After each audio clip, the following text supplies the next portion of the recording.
When you're roasting coffee, there's quite a few chemical reactions that take place, and there's different ways that you break up the roasting process. The first, the way that you know the coffee is, let's say, at its very minimum light roast, ready to go, is what we call first crack. Get inspired. Transform your life. Welcome to Best Interest Radio.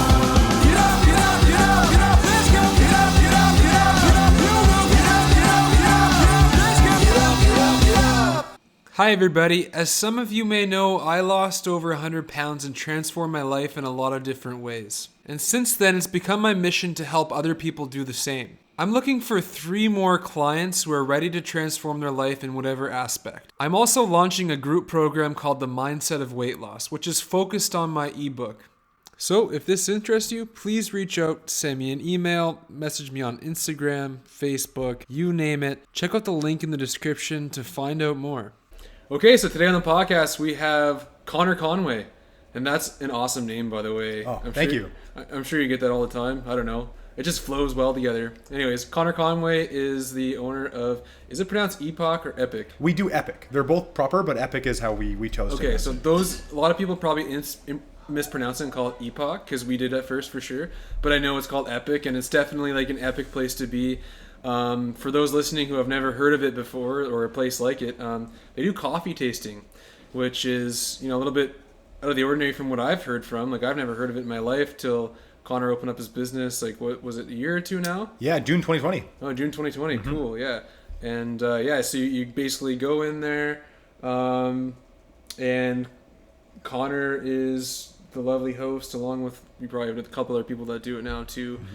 And they brew like the same roast of coffee in like 4 or 5 different ways, and they teach you all about coffee, and like you notice and test all the different like ways of brewing. Like it just adds like each way of brewing is like a different flavor and different way to experience the coffee itself. So I mean, in the same way, like a wine connoisseur notices like the subtle differences in wine, and like somebody who likes beer will notice the subtle differences there and stuff. Like coffee's a big thing. So and coffee can be complicated too. Something I didn't realize. We try and take what is complicated and make it more approachable and digestible for somebody at home. And this model was not like, we didn't set out with this in mind. Really, it was I call it a necessity for us to open a tasting room. Where I thought it was going to be, a year previous to that, when we had the concept of opening a coffee business in Moncton, it was to fill a gap. There wasn't any specialty coffee here. There wasn't any coffee that was really pushing the boundaries of how we interpret ethical coffee. And I thought it was going to be as simple as bringing great coffee, putting the doors, putting a sign in the window, and we'd be off to the races. And we found people getting really confused why like coffee might be acidic, why it might have a fruity note to it, why it doesn't smell like tobacco or burnt. And that was really where we wanted to. I had this moment of fear in June 2020 when I was like, oh shit, like I need to find a way to actually have people slow down, take time to understand what they're tasting, and really bring them on that journey with us. And the tasting room started with it actually came about when I had 2 friends of ours to sit right at the bar with myself and my business partner Zach, and I did a very long version of probably 3 hours of us talking about coffee. And one of the ladies said, she's like, you should just do this. Like, this is the business. So we were reservation only for almost a year, where we didn't have a single like open hours, nothing. You had to book with us online, over the phone, and it gave a really controlled environment for COVID, where we could really space people differently. We could have a different approach with it, and it's really blossomed into. I'd say like arguably we're one of the industry leaders in bringing even a small community like Moncton to understanding what great coffee can be and how they can make it at home.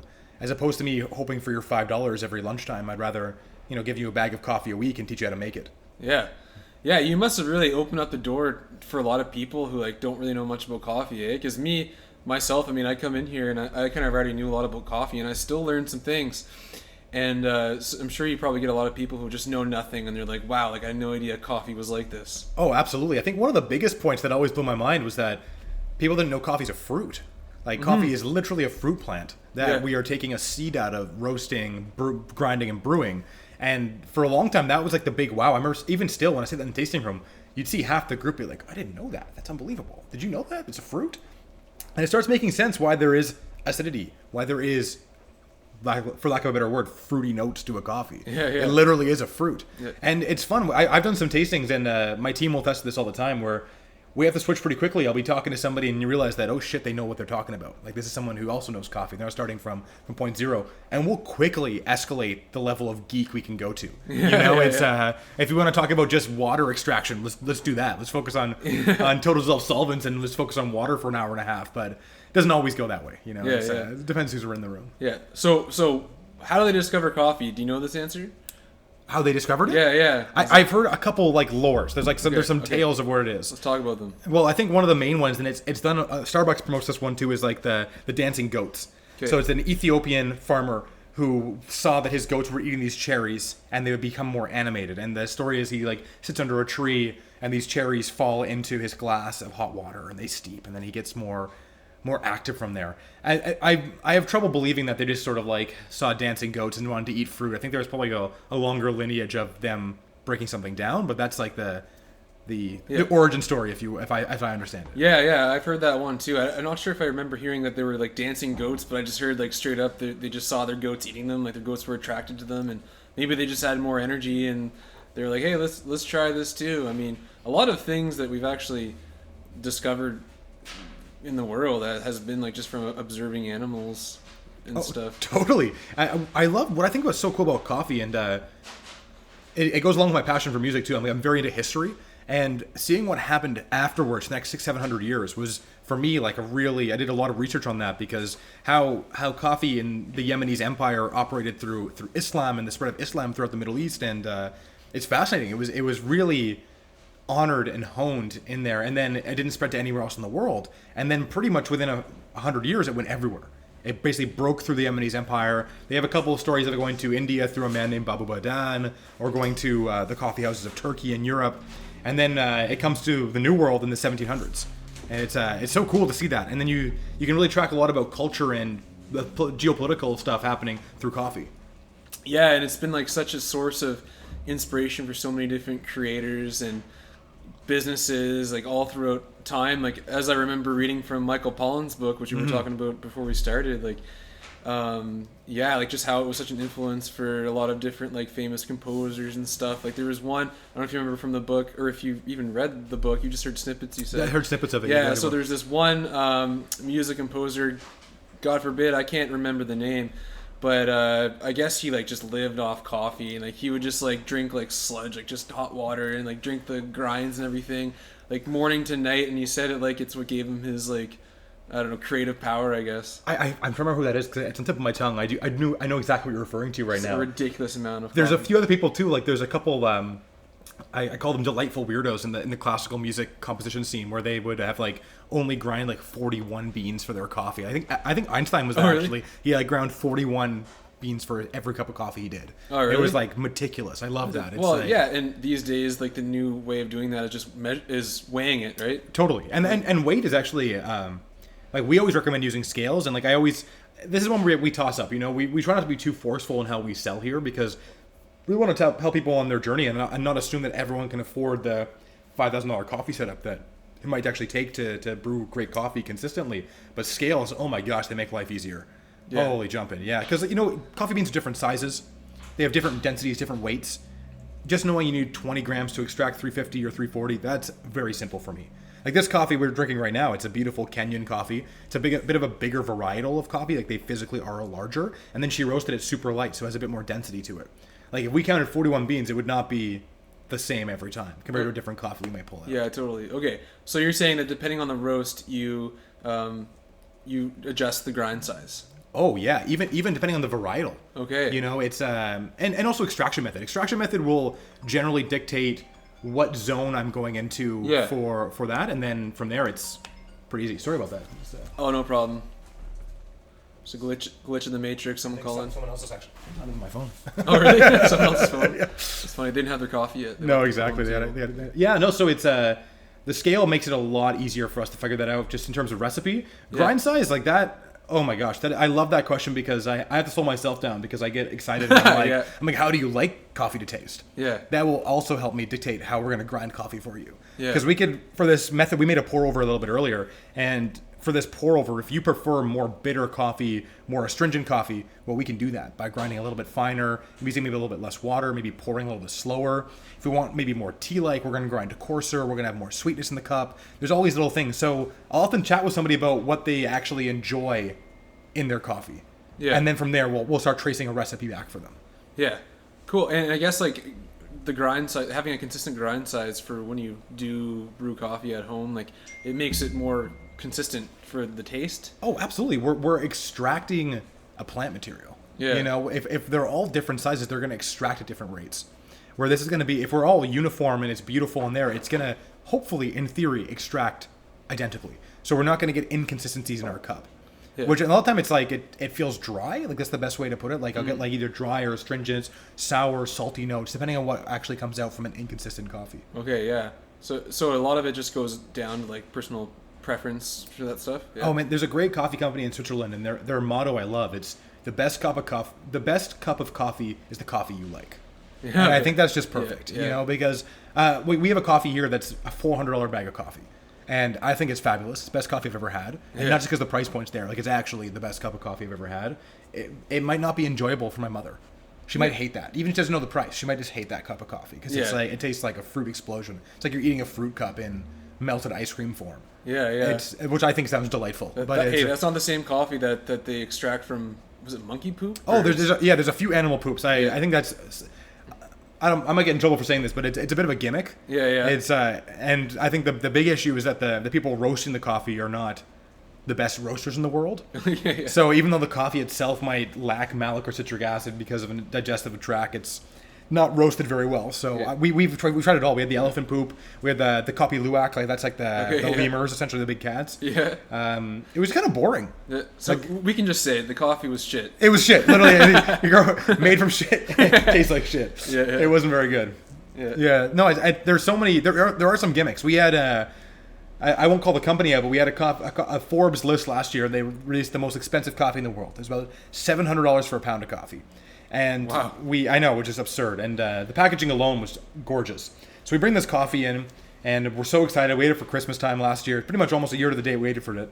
And we crack it open. It's this gorgeous box, velour sack in the middle, little gold chain on the side. I crack open the bag. It was disgusting. Like, honestly, like I could have bought better coffee at the grocery store. Yeah. It was absolutely terrible. And so I wrote them a note. I said this. I just said very simply, this coffee isn't edible. I'd like a refund. And I get this long essay back from them. Basically, it was a giant like F you to me. And they're like, who are you to know that what good coffee is? We've never had a complaint in 20 years of doing this. Please fill out this form and we'll get back to you. And the form was like, what's your coffee credentials? What coffee have you drank this year? Oh, wow. What do you think you know about coffee? So I filled it out. It took me like an hour and a half, and I filled out their essay form questions. I got no response from them because we have certifications here. We drink the best coffee in the world. We're actively searching for that, and all I got was a refund notification. It was they didn't even want to talk to me at that point. They're like, no. Oh shit, we didn't get them. And the winner of Ultimate Coffee Snob of the year goes to that's us right here. Or you or them. I think probably like them. Them probably selling some sooty beans around the world. Yeah, it was very interesting. No, coffee's a lot of fun, and it's and I think you said earlier, it really brings people together. And there's been, and it's not liquor, and I'm not here to trash on booze. I really enjoy wine. I enjoy spirits. But there's something different about sharing a coffee with somebody that I find is a little bit different than us having. If we're doing a podcast right now and drinking shots the whole time, after an hour, it'd be a very different podcast. Yeah, exactly. Even if we're the best of friends, we're going to end up arguing and fighting and not doing that. We're coffee. We could drink coffee all day. Yeah. Coffee just makes you, I don't know, it's like the talking drug, That's it. I love it. And it's, it's funny. Even though coffee isn't always the main vehicle of conversation, it does spur conversation. And I think about like some pivotal moments that coffee for me. It's meeting my wife. We went for our first date over coffee. Meeting friends, the community we built here. It's maybe coffee isn't always what we're talking about, but it's what brings us together. Yeah, that's exactly it. I mean, coffee along with like other substances, like even like cigarettes and alcohol. But coffee is obviously the most friendly of them all. It really does bring people together. I mean, how many first dates and start from coffee that end up into marriages and kids and stuff. Oh, exactly. And like even just like how like people are going to study. It's like, oh, let's meet for a coffee. Like, let's go study. Meet for a coffee. Business meeting. It's with a coffee. Like when you go work on like something creative or work on your business, like it's usually accompanied with a coffee.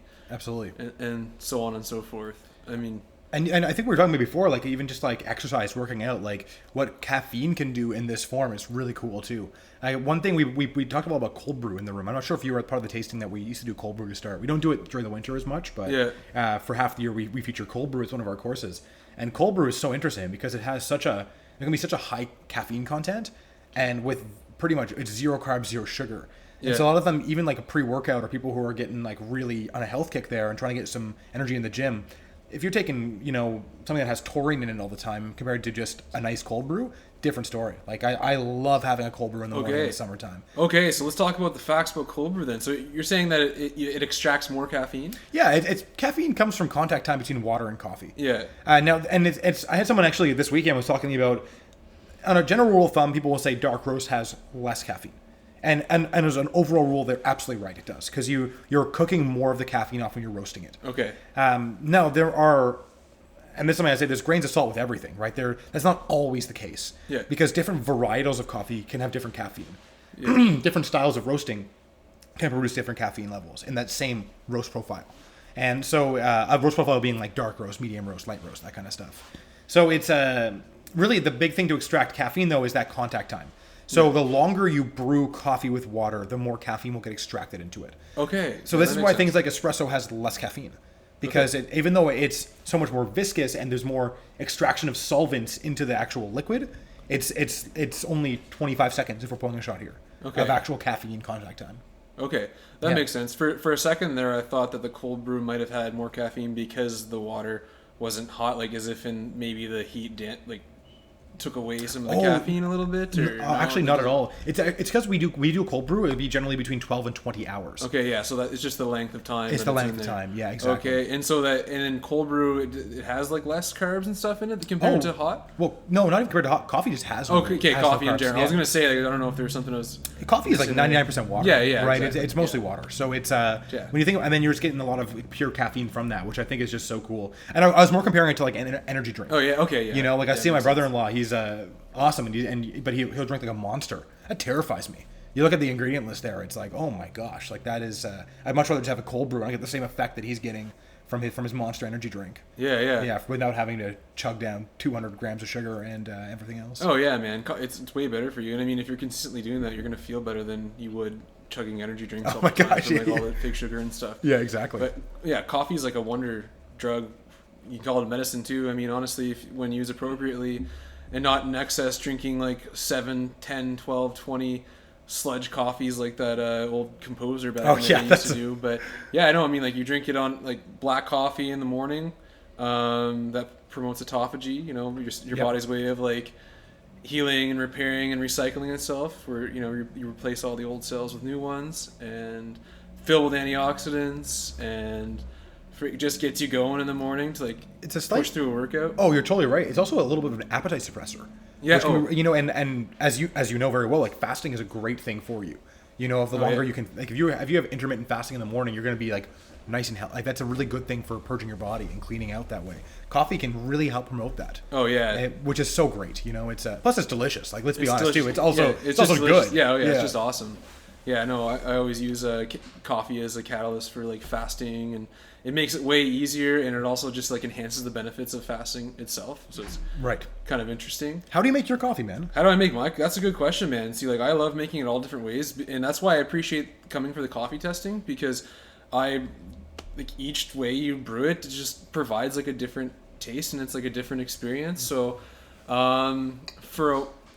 you start off back in the day like just drinking Tim Hortons crap, and then you go on, and then you have Keurigs, and then you have Starbucks, and then it starts to go a little bit uphill from there, and then you're like, okay, how can I take this next level? Then French press is what changed my life. Totally. Started having French press, I was like, holy, and then grinding the beans fresh, which increases like, you're not going to lose as much oils from the coffee. Like when you grind them right away, you're going to get all those beneficial oils and polyphenols like in your coffee compared to like if you're buying like pre-grinds. Oh yeah, and even in terms of freshness, staleness, wherever people often ask like, is this coffee good by when? Like coffee's not going to rot.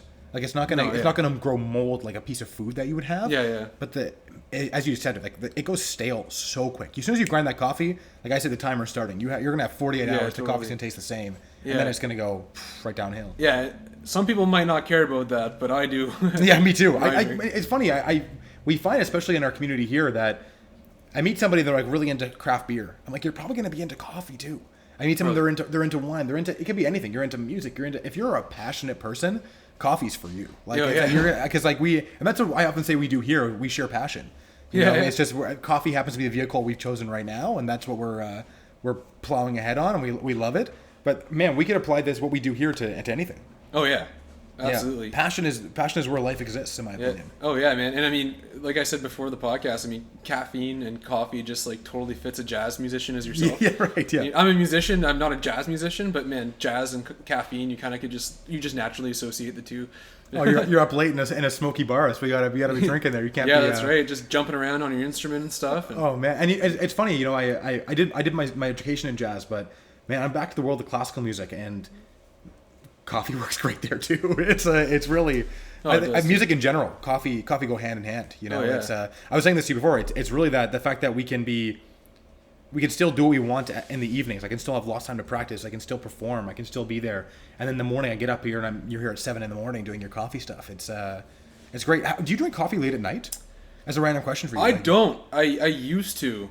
You know, I drink decaf at night. Yeah, decaf's great. Yeah, I do drink decaf when it gets past, you know, the afternoon, and I still just want to have that like coffee experience without getting a lot of caffeine. So it's funny. A lot of people don't like decaf. They have like there's this terrible like hashtag going around that's like death before decaf and all this kind of shit that's there, and I think it's totally wrong. Yeah. It's a wrong attitude, and one thing I'm really adamant about my business is we don't want to alienate anybody. And there's a lot of reasons why you can't have caffeine. It can be medical, it can be otherwise. And I understand what where it comes from this idea decaf's bad, because for a long time they were using chemicals to create the decaffeination process. Or they would be rinsing it with, let's say, like I know how they make a lot of decaf teas, would be like essentially activating it with warm water, or activating the caffeine molecule, stripping it off, and then rinsing it again. So you're getting a weaker version of whatever was there. But this company called Swiss Water they're basically making a molecular change of the green coffee. Like I would say green coffee is when you refer to like an unroasted coffee. Okay, yeah. So when they're using a green coffee, they're molecularly, I can't remember how they do it. They have a patent over what they do, but they remove the caffeine molecule. So you're getting all the great flavors, all the oils, everything you want from your coffee, just doesn't have caffeine. Yeah. And it's cool. They're 99.9% decaffeinated. They can't find the caffeine, but they also can't prove that it's not there.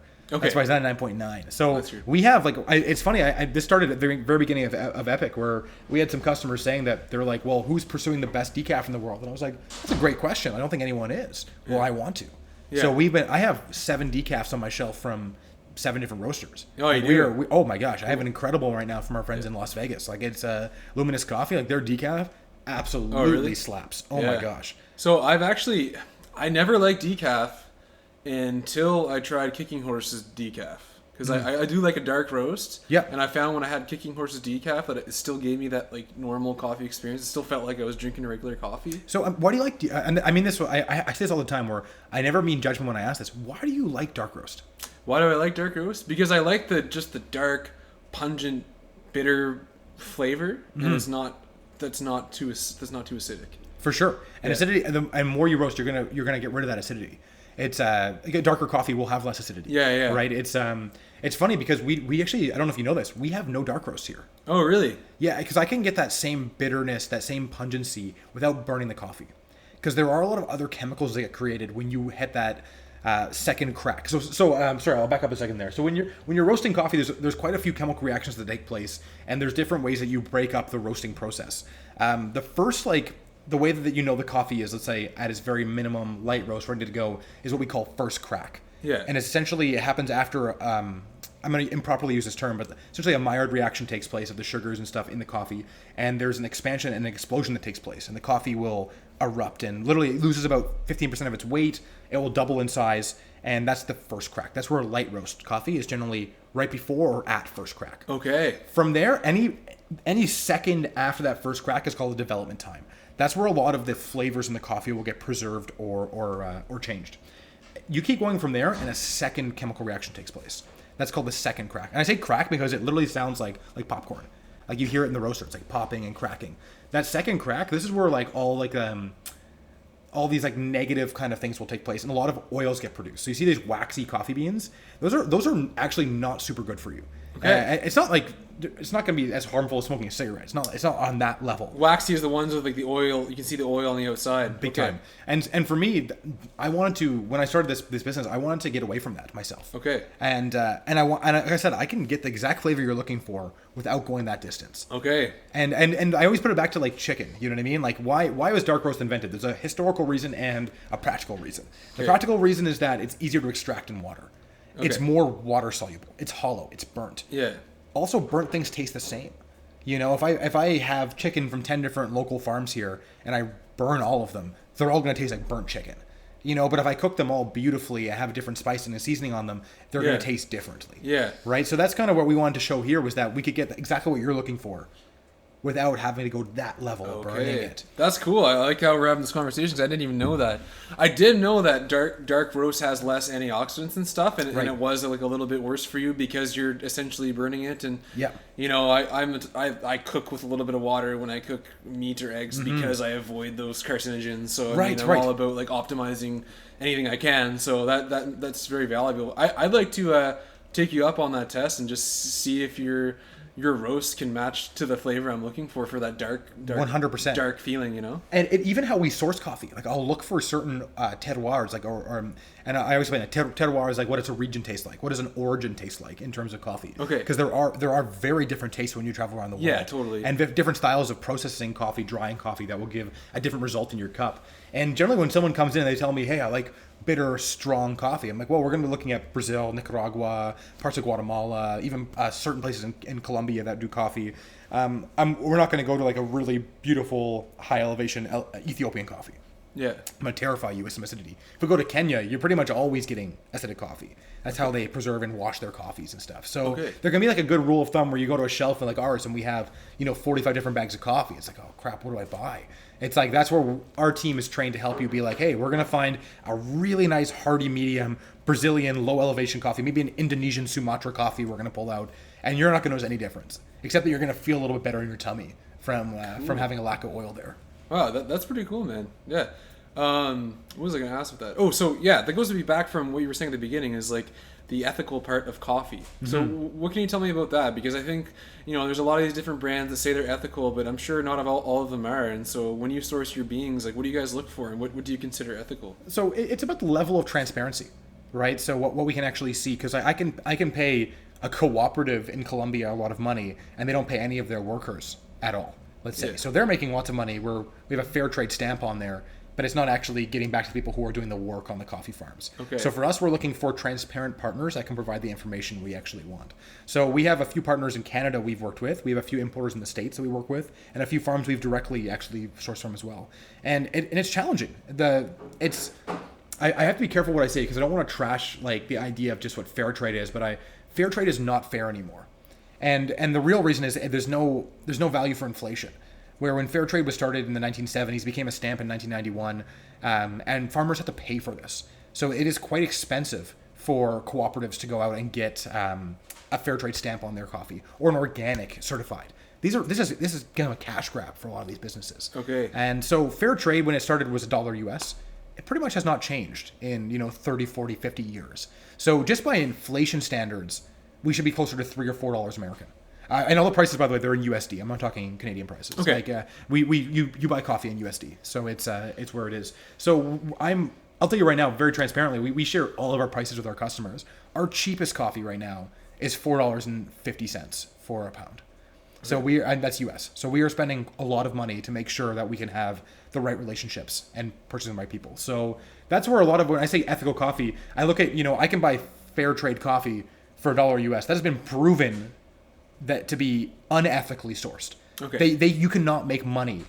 A farmer cannot make money. A picker cannot make money at $1 US a pound coming to me. Yeah. It has to be more.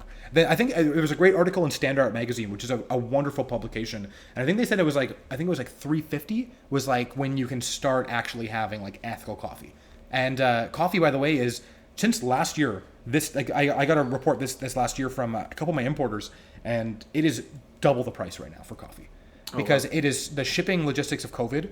All the relationships in shipping have been capped. So people, it's not going to be like, you're not going to notice a difference day to day, but coffee needs to be more expensive. This race we did in the 80s, 90s, and early 2000s to the dollar cup, that just destroyed a beautiful industry. It has been so taken advantage of. This idea of the quick, put my thing in the Keurig machine and go. That needs to be a thing of the past, in my opinion. Totally. Otherwise, coffee is at a point of, it's going to be extinct. 10, 15 years, we're not going to have coffee. Yeah, I think that quick convenience of anything in life, like similar to that, needs to be extinct, you know? Big time. It causes more harm than good. We have a motto here. Our motto is in praise of slow. And I often joke that it's not our service is not slow, but the care we take when we enjoy something that has been really labored over, like coffee. You'll have 25 people touch your coffee before it reaches Canada. That's insane to me. And then I'm going to charge $1 a pound? How does that make any sense? Yeah, mathematically, it's not possible. We can't live off that. And then when you factor in global warming, you factor in the changing world of like even like the drug economics, where like East Africa has got totally screwed recently because the war in the Middle East has made all the drugs from Afghanistan go through. Heroin's now rampant in Kenya, Uganda, all these places, and where they didn't have that before, where we dealt with it in the 1920s, they're dealing with it right now. Oh, and on top of that, industrialization. Like, why would I go work on a coffee farm and have it be either robbed, have a global warming affect my crops, have a turd like me in Canada paying $1 a coffee, you know, when in the reality I can go work in a factory and make a living that can support my family. So we have to change pretty quickly how we're going to be approaching coffee and enjoying coffee, or we're not going to have it. Like my son, you know, he's only a year and a half. He's going to grow up in a world that doesn't have coffee when he's ready to drink it. You know, it's I don't mean to just start doom and gloom, but this is the actual reality of this industry right now. And that's probably the same with like cacao and you nailed that. Just other industries like similar to that. I often say that the only other industry that maybe is more taken advantage of than coffee is chocolate. Yeah. It's the cheap chocolates, right? It's that style. And so as far as like the organic certification, is that sort of similar in the way with like fair trade? Like if you're buying organic, like is it really organic, or are they just No, so if they have certified organic, I would assume they're organic. Okay. There are tens of thousands of farms that are organic that can't afford the certification. Yeah, that's what I was going towards. I had a person in last week who they weren't like arguing with me, but they kept asking them, "Are you sure this coffee's organic?" And I can pull up where we source the coffee from, they had a drone fly over it. Like, you can see their agricultural practices. Yeah. But it's a cooperative. So what that means is there's 1,500 small farmers who grow other products as well in Ethiopia, who actually come to one place. They're not going to be able to certify each of those farms. Oh, yeah. The reality is that is organic farming. They just can't afford that. And so you see this like organic farm, the rainforest certified, all this kind of stuff is generally from richer producers, and they're normally in Latin America because they can afford to have the infrastructure to do things like that. Where you're not, we sourced coffee actually last year from the first registered organic farm in Ethiopia. They haven't changed anything for 50 years. They just could afford it finally. Yeah, that was the only thing. Okay. So yeah, that's interesting. I kind of knew that already, but I liked your elaboration on that. Mm-hmm. It makes things more clear. That makes a lot of sense. So as far as like caffeine itself, I mean, have you heard about like combining lion's mane and caffeine? I have not as much. Oh, really? No. So lion's mane is a mushroom. Of course, yeah. You already know. And, you know, the medicinal mushroom is becoming, like, honestly pretty trendy these days. And, like, just as awareness and research increases on it and people are noticing the effects and benefits. And lion's mane is one that affects us neurologically in the brain. So it literally helps neurogenesis and just create new synapses in the brain, which is, like, good for learning, and it just like, helps you to just be more cognitively aware and so on and so forth. So as you know yourself, like caffeine is already a drug that improves cognitive function. Big time. So when you pair that with lion's mane, it has like a synergistic effect. And people are even taking it a step further and doing microdoses of psilocybin on top of that to further increase the effects of that, of the the neurological benefits from caffeine and lion's mane. That's incredible. I have goosebumps right now. That's amazing, because even the effect that it can have on PTSD. Like after listening to me talk, I talk very fast. Like I'm obviously a neurodiverse person myself, you know, where I've struggled with ADHD my entire life, you know, and psilocybin and the mushroom, I'm so excited that it's getting the time it deserves, especially the microdosing that's happening there. This is not your typical 1970s guy taking a quarter ounce of mushrooms and tripping out. This is actually being done medically now, which I think is so amazing. And I have not heard much about this though. I have to do some research because this is it makes a lot of sense what you're saying. This pairing of these two things would be for sure, man. I mean, I'm not like condoning the use of like illegal psychedelic drugs or stuff, but I would say that like psilocybin has a lot of research done on it, and if taken in like microdoses, it's been proven to be effective. I mean, right now it's being studied like even in Canada just for therapeutic use in a medical setting. Oh, I think it's been very successful too. Absolutely, and I'm a huge supporter of that. Yeah. Quite honestly, like for those listening, I mean, some may already know, but I've lost 115 pounds and just changed my life. I had a bunch of mental health problems, a bunch of physical health problems, and part of my journey of recovering and healing of all those problems was using microdose of psilocybin. Wow. So yeah, I didn't want to make this about that, but I mean, I just wanted to say that like some people have been combining it with coffee and lion's mane, just a little bit of psilocybin and lion's mane, because if you ever listen to Paul Stamets talk, he's like fascinating. He talks all about this stuff. Like Paul Stamets is like a world-renowned mycologist, and he's been on a couple of Joe Rogan episodes, which is where pretty much most people have heard of him. Right. But he talks on his second episode with Joe Rogan. He talks about combining lion's mane, caffeine. Maybe he doesn't mention caffeine. Maybe other people do. And just microdose of psilocybin and niacin, because the psilocybin has neurogenesis effects on the brain, and so does the lion's mane. And so when you take those two together, it enhances those effects. And something something synergistically happens to them. And when you take the niacin, it takes those neurological effects that you have in the brain, and Paul was saying that it just like spreads them all throughout the body. So you'll start to like, I don't know, I guess have neurological improvements and like healing in like your legs and the nervous system all throughout your body rather than just the brain.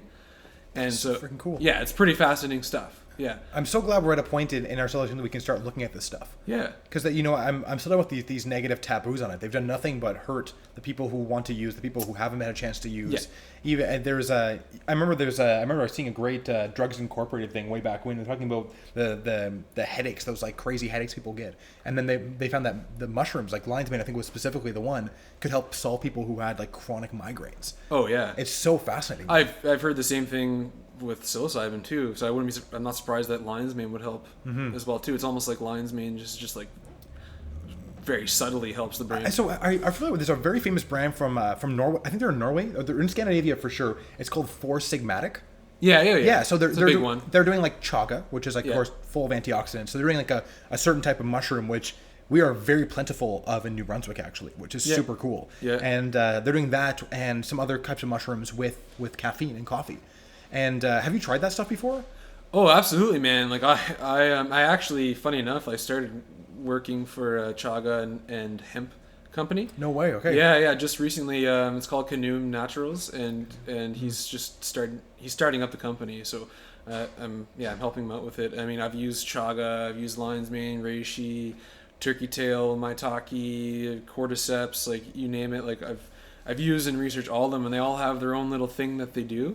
And they're all awesome. Because they're pairing coffee with chaga, yes, which I think is so cool. Because and also my only criticism once again is that they're often selling pre-ground coffee, which at a certain point I'm like, okay, why not just use great coffee? Like, is there a way for us to like do our own version of this? You know what I mean? There is. Yeah, I think there is too. Actually, from his company startup, they're kind of like selling their just ground chaga with coffee from down east. Okay. And they're selling it as like a cold brew thing. Right. So you infuse it right from there. Yeah. So you make the chaga, like you brew the chaga tea, it just chaga and hot water extraction, and then you use that water to do the cold brew extraction for the coffee. Interesting. So, and I've tried actually making like French press with the chaga extract, like hot water extract, and it ends up making like this very different tasting coffee, because chaga doesn't have much of a flavor, but it does have like a little bit of flavor. And if you get a really potent chaga, it can almost be a bit like just a bit like dirt sometimes, you know what I mean? Not in a negative way. It's not a negative for me because I actually love it. Not a bad dirt. Not a bad dirt. It's the finest dirt in all the land. Yeah. But it can have this kind of like dirty taste to it. Yeah. And that's why I think that when I look at stuff like that in the market, I understand why they're using a darker roast coffee for this stuff. All right, you saw this coming. If you want 15% off chaga mushroom tea, tincture, or CBD hemp capsules, use the code BEST15 at checkout using the link in the show description. Because I'm curious, your dark roast lover, how was this coffee we had right now? It was good, man. It's very different, flavorful. Like, and like you said, so I don't know if the listener knows this, but when you are drinking coffee, I learned this at your tasting thing, as it cools down, the flavor changes. Big time. Yeah. That is so much fun. There's actually there's some great companies now, including this one that we're drinking from right now. That I'll give them a shout out. Luna Coffee is phenomenal. Laura and Nate and Langley, BC are probably our favorite roasters in Canada. Oh, cool. And they are a small team, and they're absolutely crushing it. And on this bag, I was reading just when I was opening it up there, they said they gave 2 flavoring notes. One of like the hot beverage, one of the cold beverage. And it is wildly different. So when we talk about when we're cupping and tasting coffees, we will often have different tasting notes we write down for different points in the beverage. So like what it tastes like when it's cool is this might be like a bit more grapefruity, maybe a little bit more blackberries. So those are like really high acidic cherries and fruits. Where to start, it might be a bit more of the honey, a bit more molasses. It might have. It's really the characters can change wildly. Even like where you taste them in your palate when it cools down is also different, which I think is so much fun. Yeah. You can actually. I wouldn't recommend buying this because it's a new technology, but there's these servers now you can buy that will, when you serve at the table, they will have like a temperature reading on the glass. So they'll say like, oh, your cup is 86 degrees. Oh, and no then, way. And then the place they do it, they'll actually provide tasting notes at like 86 degrees, taste your cup. You'll taste like mango and papaya. And at like 75 degrees, it's going to taste like blueberries and more acidic. That is super cool. That's next level. Are you guys going to do that here at some point? I believe in the full sensory experience. I really do. Like, when we, even if you come for just an open hours, we've been doing this now where you buy an espresso from us, we're going to give you a little sniffer of the espresso as well. You're going to have something that pairs with it. You're going to get the tasting notes. Like, we really try and go to that next level. Even, we're trying to find like something even more tactile you can play with too, to even have, like we often use, it's not as tactile, but we use like books and stuff here as like our kind of like feature to engage our senses. But it's, there's so much we can do. Yeah. And music too, man. It's people don't realize it, but we carefully talk about what music we play in the tasting room. Because that actually plays a lot into what vibe we're feeling and what we want to convey to our customers, and something that I'm very passionate about thinking about constantly. Like it's funny, we have no music on right now, and it's like I'm sure both of us, we have music playing in our brains. Pretty much. Yeah. I have my background soundtrack that's going now to this vibe session. So it's totally. Have you ever? There's a great book. You ever read Biology? It's like BUY-ology. No. So this guy is absolutely fascinating. He's worked with some of the biggest Fortune 500 companies in the world, and it's biology essentially is like the biology of purchasing and interacting with businesses. And I got a lot of inspiration from that. My business partner passed me that book, and they talked about like what music, what smells, what feeling you have when you walk into Epoch chemistry, as an example that we use obviously for ourselves. And that's something we hear. Even yesterday we had a pop-up here, and we had a gentleman making waffles, and he's like, I don't know what you guys are doing, but the vibe here is like people come in, they have a different headspace when they walk in here. And it's something we have deliberately cultivated. That the fact that we have no Wi-Fi accessibility, the fact that we choose the menu, even how I train my staff for customer service, like I am very much looking for you to take you out of the norm, off the busy street, and have you a moment where we can connect together. Even if our connection's 30 seconds, half an hour, 2 hours, doesn't matter. It should still be meaningful and focused in that moment. Yeah, I think that's important because I think a lot of people associate coffee with just like being in a rush and having to do things. So that's why we're not open before noon. Yeah. And then we get a lot of crap from that. A lot of customers tell me, they're like, oh, I can't come here in the morning. I can't get my coffee at 7 in the morning. It's like, we're actually, like, if you want coffee at 7 in the morning, I'm going to train you how to make it at 7 in the morning. Yeah. Because, that's when you should wake up, have an extra 5 minutes for yourself at home, maybe do some journalism yourself, maybe just sit in silence, whatever your routine asks for in that time. Yeah. And you brought up Keurig earlier, and I feel like this is it's something that I like to put reference to, where Keurig, sure, it takes, 25 seconds to make a Keurig pod. That comes out so freaking hot that you cannot drink that for 15, 20 minutes. Yeah. This pour over, that took me 2 minutes, 25 seconds to make. Yeah. And we drank immediately. And we have a great cup of coffee. And I enjoyed the process. Oh, yeah. I have people roll their eyes at me. They're like, I have 2 kids at home. How can I do this? Well, frig, I have kids. My son's on my arm when I'm making a coffee in the morning. My wife and I are getting breakfast ready. We'll change off mid pour over. She'll do the first couple pours, run in the kitchen. I'll walk over, take over. Like it's part of our routine. It's part of who we are now. And I love that. I live for that. Those are the moments that life exists. Yeah, you know? Man. I mean, it's about the experience of it. You know, it's not just like the act of doing. Like, it's about the whole process of doing it and stuff, and who you share it with. Oh, absolutely. And I care more then. Even though it's only 4 minutes in the morning and then I'm running out and I'm still just as late as I always was. You know, I'm perpetually late. It's something that I need that moment. That to me is peace. That's where peace exists. Oh, absolutely, man. Coffee's like, as I heard someone else describe before, it's like their 10, 15, 20-minute vacation in the mornings. And it certainly is for me. Like, I look forward to my coffee every morning. It's just like, you ground yourself, you like organize your day in your mind, and then you just like get going and start doing. I've had countless customers tell me they wake up 10 minutes earlier now just to have the process of making their coffee. That's awesome. And I well, you know this. You've been through a lot of transformations yourself. Those little moments of reflection in the morning that you can grab for yourself, even if you're the busiest person in the world, this is where real health can start taking place. Oh yeah. You know, like it's all my mental health issues I've ever had have come from when I'm too busy in the mornings. Yeah. Where I don't prioritize myself. I don't prioritize the routine I need. And this is even as someone who has crippling ADHD like myself, this is essential. Like my life changed when I was able to wake up and take 5 minutes.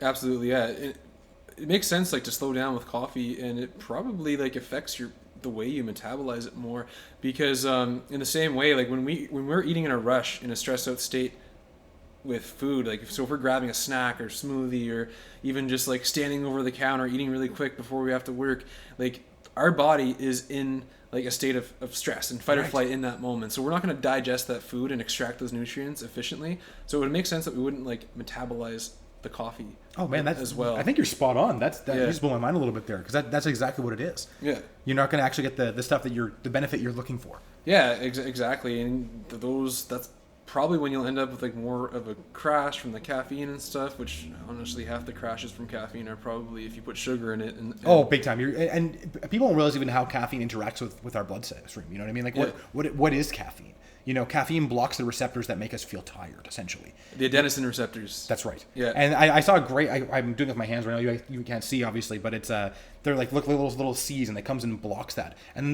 when they get removed all at once, that's when you feel really tired and lethargic, right? Yeah. That's why we always recommend the tasting room. Like, we're going to give you a lot of coffee. People, since it's not liquor, I'll be honest, they would overdo it a little bit. When we first started the tasting room, we've really changed a lot of what we did, because I was getting way too much coffee. It used to be like 5 full courses. We're like two double shots plus like a liter of coffee in like an hour. Oh wow! People were just not feeling super well, you know. And so we went back in reflection, and we actually I can tell you exactly how many like milliliters you're gonna have when you're here. And it does seem like a lot because we're having so many different beverages, but you're pretty much having a cup of coffee and like a double shot of espresso. Okay. Over an hour of education. Okay. Right, but it takes that's been a lot of reflection for us, because that was one that we didn't want people to feel sick either, you know. And then potassium is a game changer. Yeah. Like when you start adding bananas or coconut water, potatoes, whatever is after you've had coffee, you can really negate that crash you might get. So yeah, because you were saying that like potassium helps with the jitters you might get from big time. From I only learned that because I was cupping with a gentleman in Halifax. Cupping, by the way, is like a traditional coffee tasting and profiling of coffee. Yeah.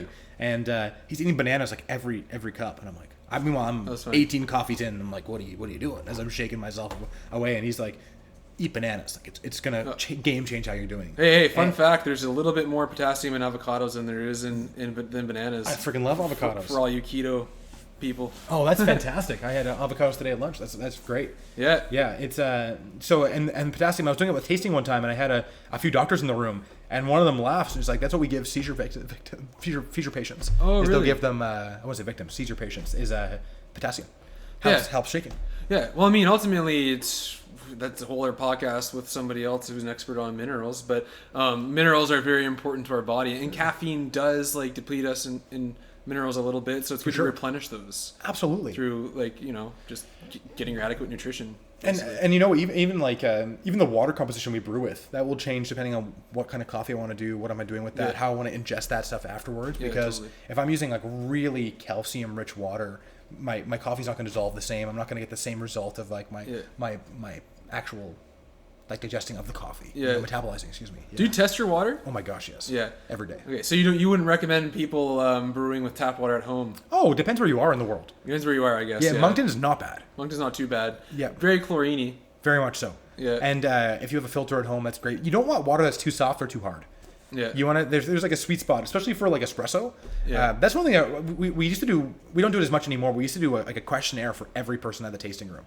And one thing that shocked me was that most people drink espresso at home. So they're all drinking Americanos.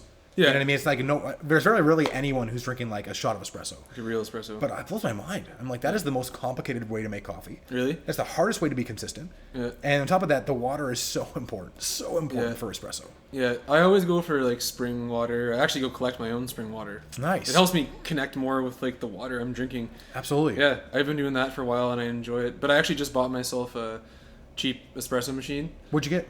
DeLonghi. Nice. Okay. Just like a little counter one. Sweet. It works pretty good, honestly. Like for a home. And you have a espresso grinder machine. too, right? I do have a grinder. See that's your. They don't do the full on espresso grinds, but it's good enough for me to have good coffee in the morning. Okay, that's great. Yeah, it's still good. I mean, it's all about like your preference, right? That's it, right? But I honestly like I always tried like when I make French press, for instance, I always play with the grind size and like the time of extraction because I do like having different flavors from the same. Well, and as you said earlier, that's what we do here. Yeah. Right. I love when people come in, and I'll be honest, it's very typically like men, where they come in like, what kind of coffee do you like? And they're like strong coffee. I'm like, Yeah. Okay, that's super helpful because every coffee can be strong, every coffee can be weak. Yeah. You know, depending if I brew the same coffee, super hot water, very finely ground in a French press, we would get none of the acids would be there. It would taste like a burnt, tobacco-y, like really messed up coffee. Even though this coffee is like fruity and lovely, because I just like over extracted it, used way too much coffee, ground way too finely with way too hot water. Yeah. And then you wouldn't recognize it for the same coffee. Oh man. But it'll be nice and strong.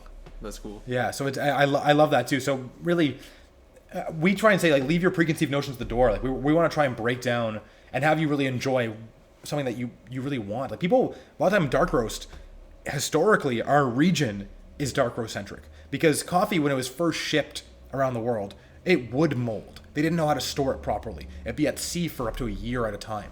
This stuff would have massive humidity fluctuations. It would mold the coffee. If you gave me a light roasted coffee that's been molded, I'm going to be sick. It's not going to make me feel very good. Yeah. Where if I have to burn it, you're going to burn all the bacteria off it. You're going to burn all the bad stuff that happened in the fermentation process. Yeah. So our region, so coffee first landed in the New World in Boston in I think it was like the 1730s. Yeah. Where the first coffee houses in America.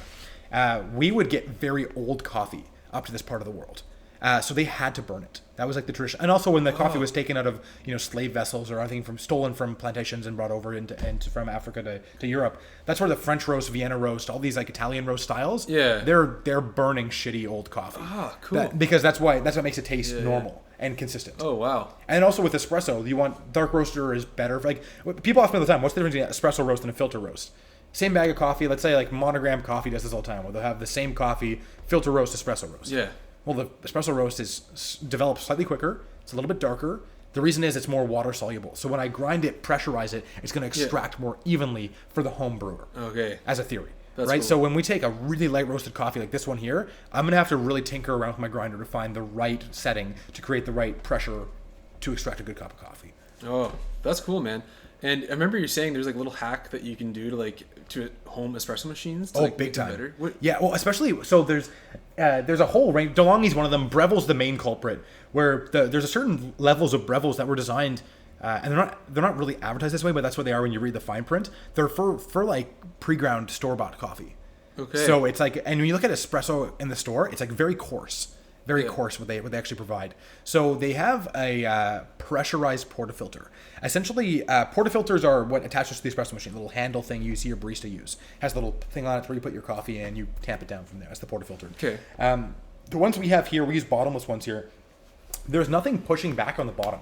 The pressure all comes from the machine in the group head, which is like where the water gets pulled from the boiler to the group head. It gets condensed into the coffee. Yeah. So there's nothing pushing back. These ones are like sealed at the bottom. It's like almost picture like a squeezed ketchup bottle. It's like closed off there. Yeah. So pressure builds from both sides.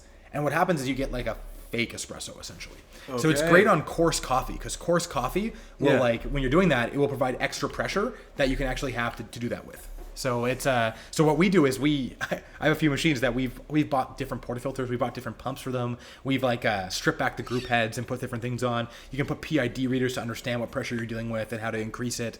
So like it's funny, after I take a $150 machine, $300 later, I have a machine that I want to use, you know? So I have a few buddies who've done that in town. It's great. They actually turned out to be pretty good machines. That's crazy. I should almost bring my machine here. We could do like a video on it to teach people how to do it. It's pretty tricky, but it's not too bad. Yeah. And you spend a little money here and there, and you can find some great little parts to upgrade your machine. That's cool. Otherwise, you're just getting like dirty water is what I call it. Yeah. Zolongi's not as bad. I'll be honest. It's really, there's like a certain model of Breville. Okay. That's what it's for. The Cafe Roma. Okay, like cool. The one, okay, I think I got a DeLonghi. Yeah, Zolongi should be pretty good. Yeah. And they often give you 2 portafilters. One will be pressurized, one will not be pressurized. Yeah. And that's, you just pick which one you want there and go from there. Yeah, it makes pretty decent coffee. So back to the mold thing. So is Dave Asprey just messing with us with the mold thing? Elaborate a bit more what you mean. Okay, so I know what Dave Asprey is. Yeah. Dave Asprey, he sells bulletproof coffee. Of course, yeah. So one of his like selling points is that his coffee is tested for mycotoxins and mold. So that you're getting like, when you're buying his coffee, you're getting like no mold in your coffee. Whereas compared to like the commercial brands, apparently they're more contaminated with mycotoxins because they're just like stored improperly and longer, just because they're so mass produced. And so on and so forth. I think he's probably spot on with that. Now that being said, none of the coffees we buy have mold in them. Yeah. Ever. Like we buy very fresh coffee. Mm-hmm. So it's funny. There's like a few different lifespans and understanding the lifespans of coffees, right? Like when we're buying green coffee. So first off, we the building we're in Moncton is beautiful. This is like built in 1904. It was an old grocery store. Yeah. So the basement is actually quite large ceilings, and that's where they store the food. So it's quite cold down there. It's not damp. It is damp for a couple months in the springtime, and we move the coffee upstairs. Okay. So right now it's like nice and cold. It's really temperate. Actually, when I first started my coffee adventure, I went to visit a amazing coffee company in Calgary called Phil and Sebastian. They actually will flash freeze green coffee when it arrives in Canada. That is a game changer. Like flash freezing green coffee, like wow, that's really cool. They're stopping the lifespan of that coffee so they can use it further. Cool. The other companies, like when you're seeing, and I won't trash any like local companies, even though this is a practice a lot of them use, where they will, there's a reason they're blending coffee. Let's put it that way. Because they're grabbing old coffee they're buying cheaply from a lot of places. Now, I don't want to shit on it because this actually can be a very good thing for importers, for producers in the coffee industry, because if you have a specialty coffee importer, let's say, and they weren't able to sell all their coffee off that year, well, they're stuck with it now. They already paid the producer. Producer got paid. Now they're staying with a bunch of inventory they can't sell. Well, they'll often sell it off a bit cheaper as it gets a lot older, and then coffee companies will grab that, blend it together with a few other older coffees, roast it very dark so you don't have that kind of the issue of the taste or the thing there, and they'll sell it off to us. And that's why the coffee's cheaper. That's why it comes out that $9 a pound, like that kind of shit. Like that's why it's that way. Now we buy very small amounts of coffee because we buy a lot of coffee often. Sorry, we buy a lot. We buy coffee often, not a lot. So that's why you'll see like our coffees here. We often go through quite a lot of rotation because I really want fresh coffee that I know I'm going to sell by a certain amount of time.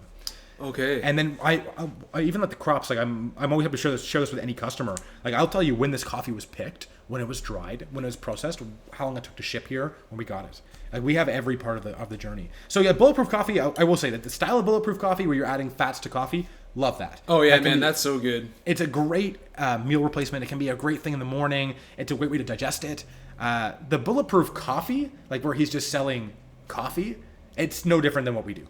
Yeah. And except it's $40 at the store. Yeah, you know, it has his brand on it and that kind of stuff. I met somebody once who he has a company called Biooptimizers.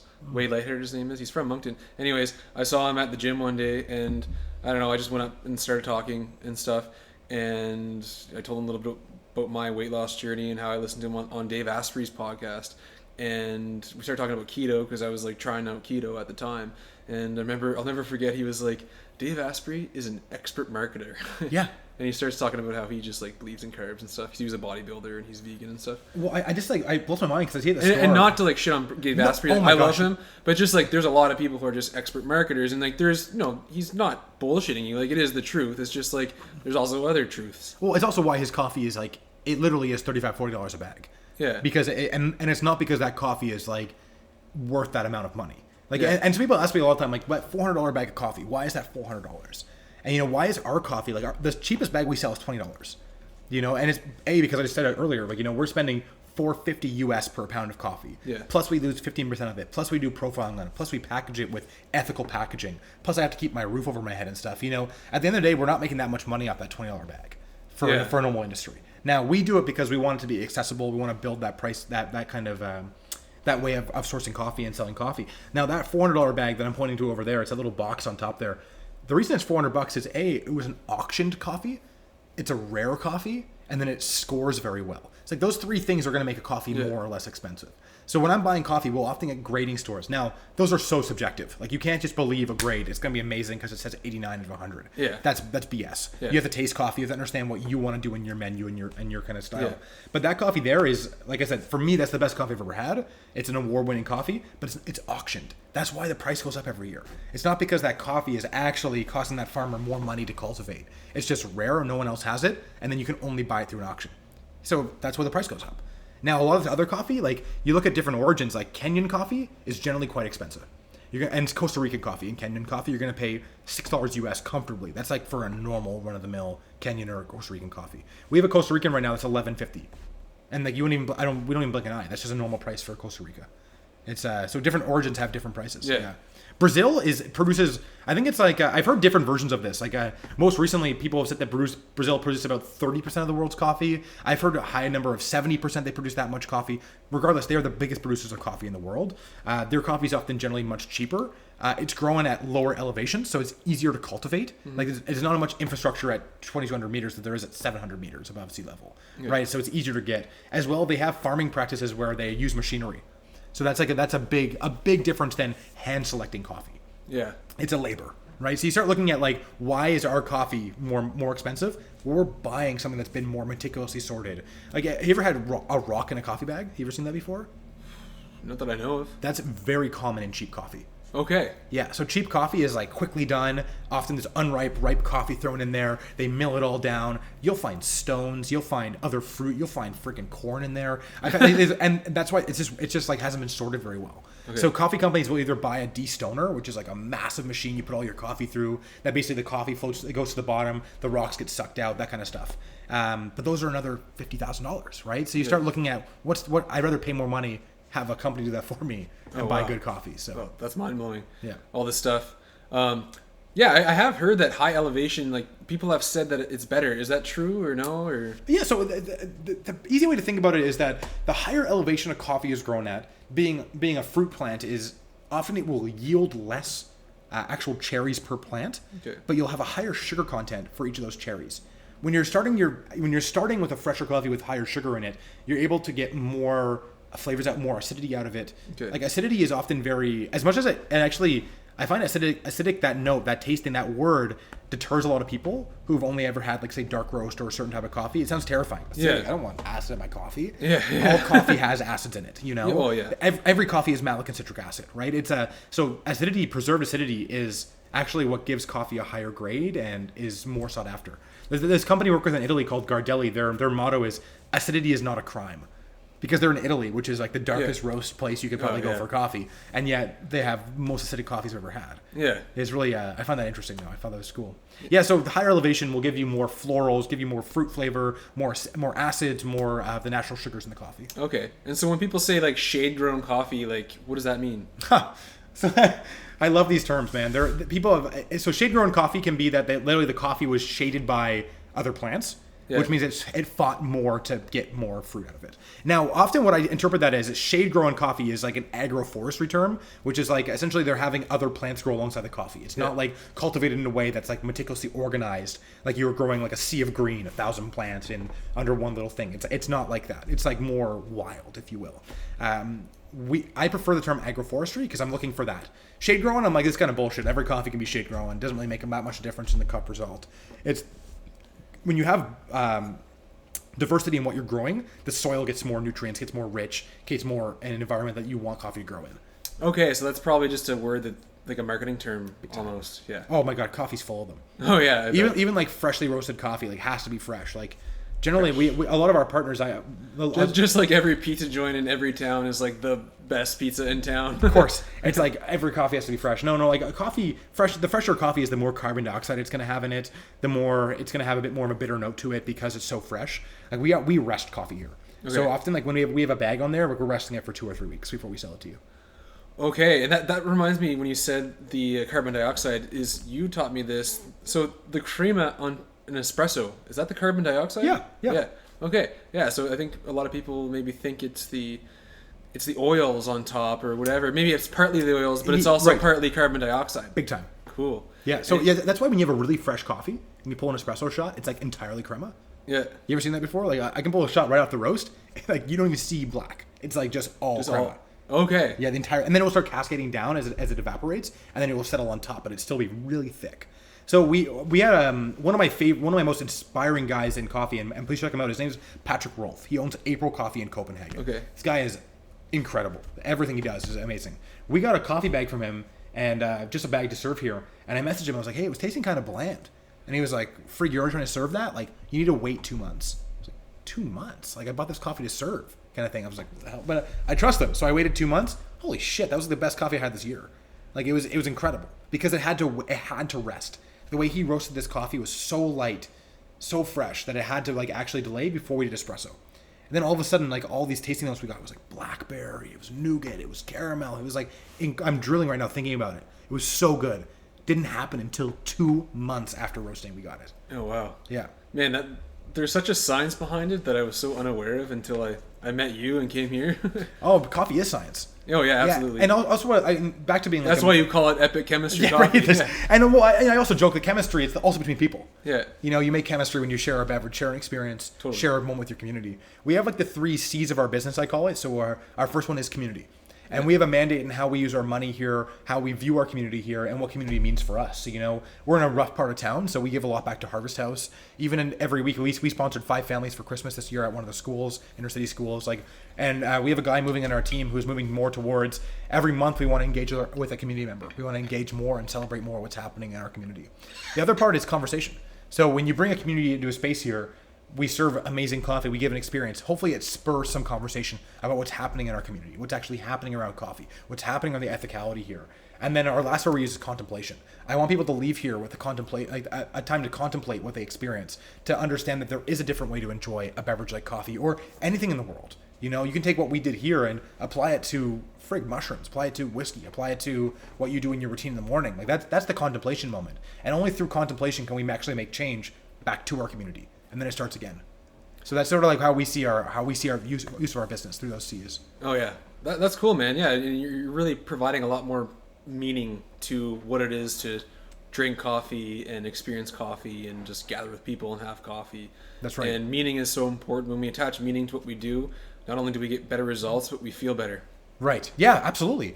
It's we struggle so much. A lot of us are online all the time. It's I love it in here where I'll be in a room full of 30 people. Like this week when we were packed in here, and there's not a single cell phone out. That fires me up. And don't get me wrong, I have nothing on a cell phone. I love my Instagram. I go on all my stuff. We all scroll. We go through our shit. But we have to find time that we're not doing that. Totally. And I'm an educator. I've been teaching for free, better part of 10 years, and I teach a lot of students in town here, and a lot of that middle school level, and especially through COVID. It's just driven more this need for them to be online all the time, where it's an addiction. You can't stop using it. I'm addicted. I'll sell it right now. I deleted all my apps off my main screens, even though I still have them, because I'd be talking to you normally, and I just open my phone for no reason. I don't even want to open Instagram. Man. I'm guilty. I'm like I Jordan Best am a compulsive email checker. Oh my gosh, Conor Conway, I'm right there with you, brother. So this is what I'm trying to create a space here that is. Don't come in here and bring your cell phone out every 5 seconds. We want you to learn how to connect again. Yeah, you want to get your dopamine from real life, meaningful experiences, and not from a device, right? Absolutely. Yeah. Sorry if I seem a little preachy about that. I'm just very passionate about using what we do here for that. Oh yeah, man. And a lot of people, I think, relate to that.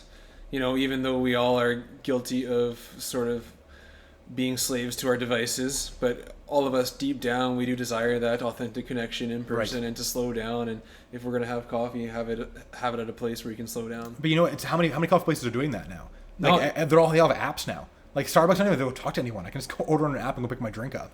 And most people online there are just stuck to their phones. Like it's not the same. And you put it out perfectly, Jordan, there before. You're talking about like that Tim Hortons drinker to the Keurig to the Starbucks to something, the French press at home to the next levels from there. You know, that's the journey. We're all at different parts of that. And I think one thing that when I started here that I really wanted to get home and maybe we'll start to more towards ending towards that is that this kind of coffee is for everybody. Yeah. This is not something that you have to be bougie or uptight or prissy to enjoy great coffee. Yeah. Everyone is worthy of great coffee and great experience and great connection. And that's something that I think that the more we elevate what we do in terms of the chemistry of coffee, the roasting of coffee, the sourcing, the ethicality, it should become more and more approachable. And I find a lot of people in my industry are the opposite, where they're like, oh, you don't know about like blooming your pour over? Like, you're not worthy of this coffee. Like, F off. You know what I mean? Like, I'd rather take the Tim Hortons drinker, and I feel like I collect badges now. I have hundreds of Tim Hortons drinkers that I brought to, they're all making AeroPresses at home now. They're making pour overs on the road. They have their camping kits. Like, that is so cool to me.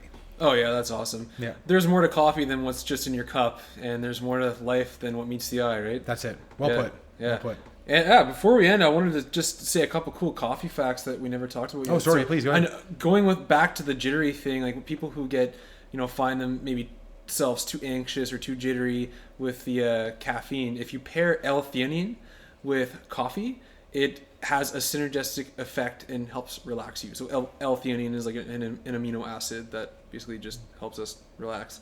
So you can buy that supplement, at a health food store or online or wherever, and just try pairing it with coffee for those who love coffee but find it makes them a little bit too jittery, or if they like want to have that extra cup and don't want to feel jittery, like try pairing with L-theanine. Another thing too is that like there's certain DNA markers that basically tell if you're a poor caffeine metabolizer or not. So some people who like say they can't have caffeine, they probably can't. They probably have that DNA marker in them. I don't know the DNA marker. You know what's funny is I actually do not metabolize caffeine very well. Oh, really? Yeah, I'm one of those people. Yeah, so really? So it just makes you wired like jittery. But I power through. Yeah, you power through, No, but actually, it's come to the point now where I'm very careful what coffees I choose for the day and when I have them, because I felt myself getting. It was not even jittery. I just don't feel comfortable. Mm-hmm. It's like it's really uncomfortable feeling. I'll tell the story. I had a customer. This is probably almost a year ago now, and his wife had come to me and said, "We want to come to a coffee tasting, but my husband's allergic to coffee." And I was like, "Oh, well, of course he can come. He's in the pay. He can come and just sit down and enjoy." And she's like, "Yeah, but he used to drink coffee and he's fine. Now he feels all weird when he has it." And I started probed questions, and the oils we talked about earlier, that like waxiness to the coffee, those little oils you get, that's a lot of what people get irritated by. Okay. So people are like, "Oh, the caffeine's upsetting my stomach." Caffeine's not upsetting your stomach. Like, it's going to be the dirty oils you're having from over roasted coffee. Like, so that gentleman in question, he hadn't had coffee in 10 years. And every time he had like bad reactions to it. He found that he could make pour over coffees, light roasted pour over coffees, which have more caffeine on paper. He's been perfect. He drinks like 3-4 coffees a day now. Cool. But it's a method he chose. So the reason being that the oils get stripped by the paper filter. So the paper filter will trap all the coffee oils. Yeah. The light roasted coffee is often doesn't have as much of that like carcinogens and other things that have been produced in that. Yeah. And on top of that, even the preparation how he's doing it, he's been great. Not a single reaction. And it was about finding the right method and type of coffee for him. Oh wow. Yeah, and same with people like who are new to cannabis or something as well. Like if you're feeling anxious and paranoid from cannabis all the time, probably having the wrong type of cannabis. There is like a different, just like coffee, there's a huge spectrum out there for what you can find if you want to be a user of that you can find that actually works for your body. Yeah, and even in terms like that coffee, that $400 coffee has like a third of the caffeine of a normal coffee because of the species of coffee that it is. So there's other ways you can even find. We have one on the shelf right now from our friends at Onyx that is naturally half the caffeine. Cool. Which I think is great. It's so cool. Yeah, and then I know there's some types of coffees that have like double the caffeine. Yeah, so Robusta is what they use in instant coffee. So there's a lot of species of coffee. There's species and varietals. So there's a lot of species of coffee, like 184 or something species. I can't remember what they are. Don't quote me on that one there. But I think we only drink about 2 of them. This is another species there that's been like revitalized, this expensive one, which is also why the freaking price goes up there. Yeah. So when you order your coffee, do they tell you the species of plants too? Oh, so they're generally all Arabica. Okay. We get the varietal. I often buy coffee based on varietal. Okay. So that's like I give the easy way to understand it is like a wine drinker likes Pinot Noir. Like that would be maybe a Pacamara. Okay. You know what I mean? Or a bourbon or a geisha or like these, and also they cost different prices. Yeah. Like a peaberry or a geisha, like those are going to be very differently priced just because of the varietal and how the plant is growing. Wow. And there's actually, I think it's in my bathroom, and we have a map of all the genetics. It's really cool to see. You can actually see like all the different coffee genealogies, where they come from and why they were created. There's really only 2 places in the world that create coffee like phenotypes and new types of coffee. Wow, man, that's mind blowing. Yeah, and they're often for disease purposes. Like coffee and humans, we're both very susceptible to disease. Okay. So this is where like coffee, like I'll give you an example of Mexico. Mexico's coffee industry got eradicated in like 2013. And it was a disease called coffee rust that basically hit all their crops, destroyed their coffee industry there. Now, a good thing happened there, where at that time it had moved to being like held by huge companies, and they started selling off little plots of land back to like the small business owners. So now the coffee is being cultivated differently, and Red Fox Coffee Merchants are one of these guys in the States that are there in Oakland. They do amazing work in Mexico, and they're honoring a lot of like the indigenous tribes that are there who are growing coffee. They're highlighting them and stuff. It's phenomenal to watch their journey. If you go on Red Fox Coffee Merchants, they have they call it the Foxhole every Friday, and they'll highlight amazing indigenous workers in Mexico and the work they do in Mexico and Peru. Oh man, you know a lot about coffee. Yeah, That's awesome. That's what I do. Yeah, that's cool. It's something I love. Yeah, I love hearing it. Yeah, I guess like CBD is also another thing you can pair with coffee too. Just back to the really, eh? yeah. CBD is really good to pair with coffee because I mean, well, CBD is just like the part of like the hemp plant that's non-psychoactive. That's it. Yeah. That we already have like an endocannabinoid system within us, and you know, when you pair it with coffee, it can like help relax you, but you still get like that energy from the caffeine. I take CBD every day. Every oh morning. really? Yeah. Oh every yeah. morning, Oh yeah, man, it makes a big difference. And I've also heard for some people too, like those who are poor at metabolizing caffeine, is when you pair it with like a little bit of fat, that they actually find like the bulletproof or fat coffees to be helpful, because I guess, I don't know, the way the caffeine blends with the fat, like it almost like releases slower into the body. Right. That's amazing. Yeah. So I didn't know that at all. yeah.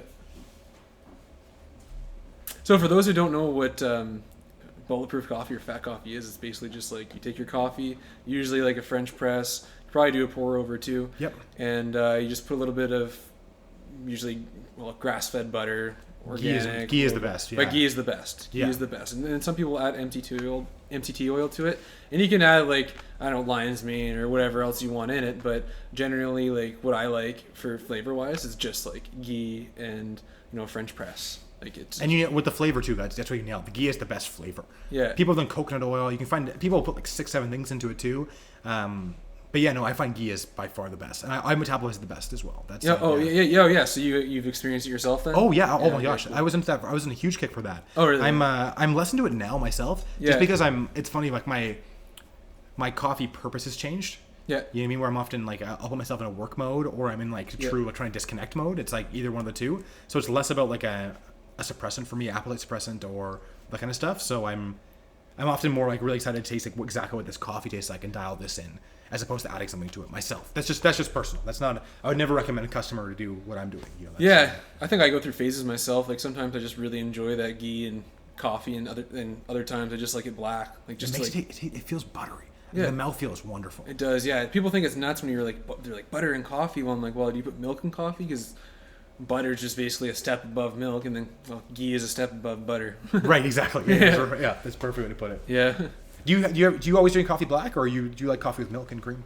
I never put milk and cream in it, but I do. I put ghee. Sometimes, like almond milk or soy or oat milk if I want a latte. Right. Yeah. But most time it's black or ghee.